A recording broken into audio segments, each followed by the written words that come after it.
Hi, welcome to the Upcycle with Naz. Today I'm going to show you how to come up with a good composition visually analyzing an antique Moroccan rug. All you need for this practice is your drawing tablet, your digital drawing pen, and we will use the Procreate app. So if you don't have it on your tablet, please download it and make yourself familiar with this app before starting this practice. So let's jump into the lesson. What is a good composition in visual art? In visual arts, we have various elements to work with. Elements of art are like tools for a carpenter.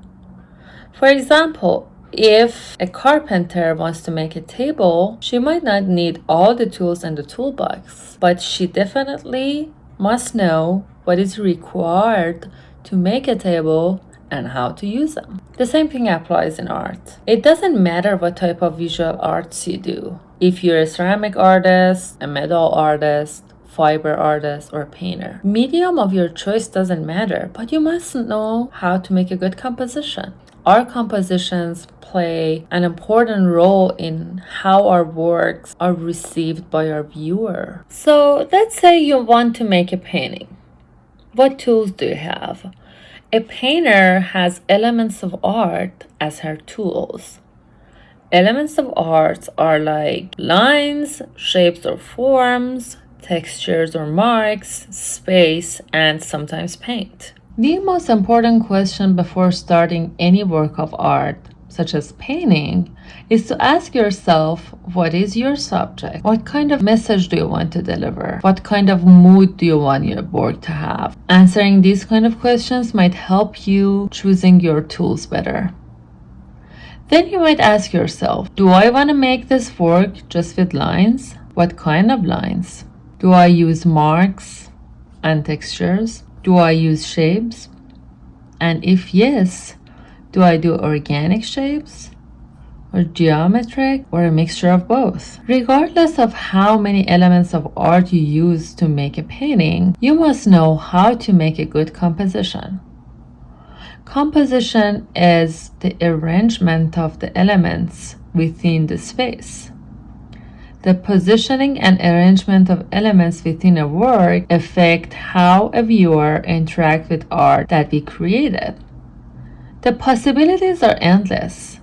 We have total creative freedom regarding how we arrange the elements within our works. But even though the compositions have numerous possibilities, it doesn't mean that we can approach them without a plan. So for arranging all these elements of art, such as lines, textures, and shapes, that we talked about earlier, designers came up with a few principles, give us an idea of how to come up with a visually successful composition.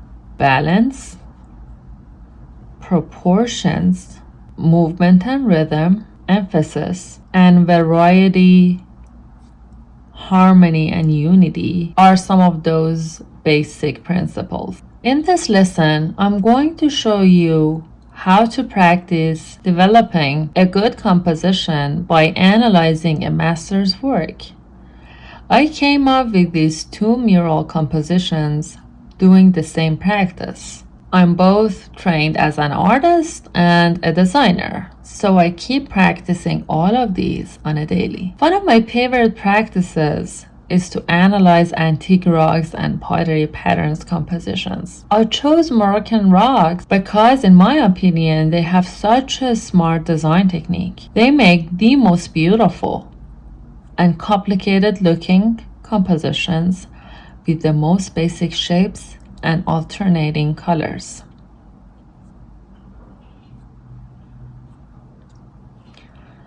So let's start the practice by analyzing this gorgeous design. I now open my Procreate app. I hit this plus sign on the top corner, then I hit this, and then I make a file 8.5 inches. I want to make sure inches is selected, height should be 11, and then 300 dpi and RGB format. Then I hit create. Now I want to import. I go to my action menu, I hit once, I hit add, and I hit insert the photo, and then I go to my albums, paintings, and I insert my photo. It has 4 corners that I can scale. I have to make sure that it's uniform, and then I scale it from the corners. I want to make sure it like fits all my canvas.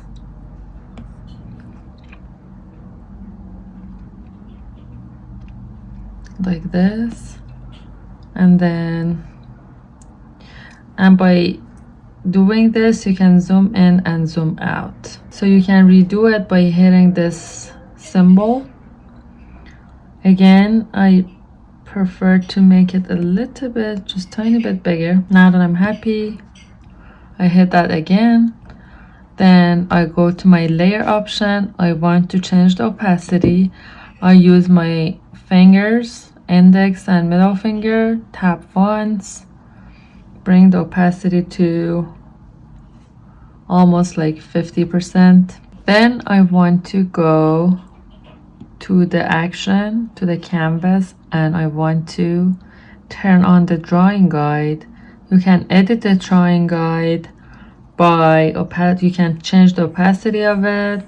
I want it to be opaque, so the opacity to be max. The thickness around 64 is fine. The grid size around 104 is fine. And then you hit on. You also want to make sure that you're in your outline section. You want to hit once, and you want to activate the drawing assist. It helps you to draw straight lines. You'll see in a little bit. Then you want to choose the right pen. You hit on this one.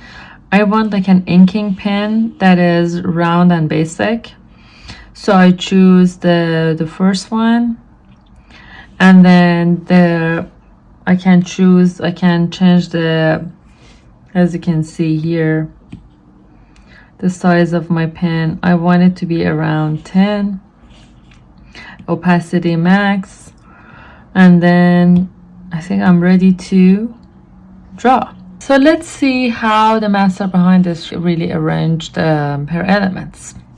The first thing you want to start with, vertically analyzing how many sections your work is divided to. So we start from the big and then we go small, like meaning that we start from like the bigger portions and then we'll do the details as we go through the project. My canvas is vertically divided into 3 sections. So I'm going to draw those. This section, as you can see, the assist drawing helps me to keep it straight. This is my vertical. Horizontally, I have the middle one is divided into 3 sections, and one useful shortcut is to double click your fingers to undo. So vertically it's divided into 2, and the right and left are almost symmetrical. That's the right one. That's the right one. More or less is this and this. So after I'm done with the outlines, I want to start finding out the shapes. So I create another layer, I rename it, I hit once on it, I rename it to shapes. And then I'm going to start finding the shapes. In finding the shapes, I see obviously there's center diamonds, the first thing first. As you're drawing the shapes, it's important to know what is your drawing style. Do you like precise, calculated, or do you like rounded corners? Do you like crisp corners? What is your style? Now is the time to be creative and start changing the design to make it yours. I also want to go back to my outlines and add the stripes and the few stripes on this top section. I want to add this, I want to add this. I added these two sections, and then I'm going to add these stripes, and then I can go back to the shape layer, and then I'm going to draw these diamonds. So I'm going to avoid drawing the diamond shapes on these sections because they already look kind of busy. And then I'm going to add these these diamonds on the left and right, and then come back. Now that I have made all these big portions, it's time to draw the details. So I'm gonna make another layer. I'm going to name it details. The details part is the part that you get really creative. You can since like the design behind it is not really visible, so I'm going to use my own creativity to kind of like make the details that go with the rest of the design. And have in mind that you can always change your opinion. I'm going to just interpret what I'm seeing. This can go in a number of ways.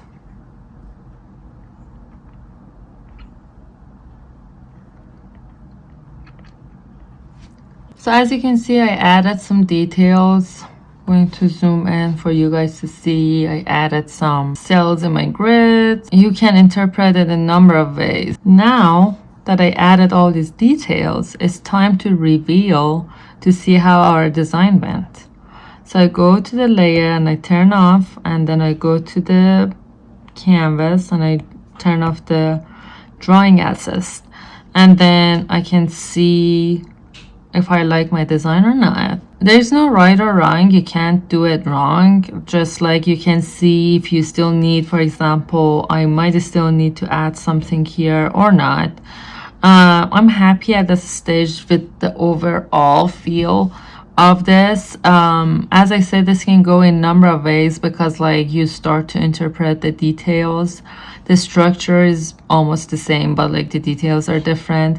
I did this practice exactly one more time, and I came up with this, which is like a little bit different. Overall, I'm happy with the overall design. I can spend some time doing it, but do go on my Pinterest,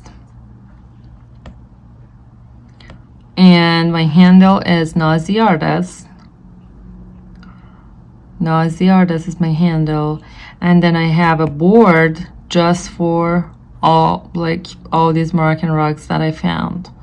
You can save in any of these images, open them, click on this, download the image on your iPad, and then continue doing the same practice over and over and come up with more designs and more ideas. Stay tuned if you want to learn how to apply colors to your composition and how to analyze the colors in this composition. And I hope you have enjoyed it. Yeah, please leave a comment if you have any questions. Thank you so much.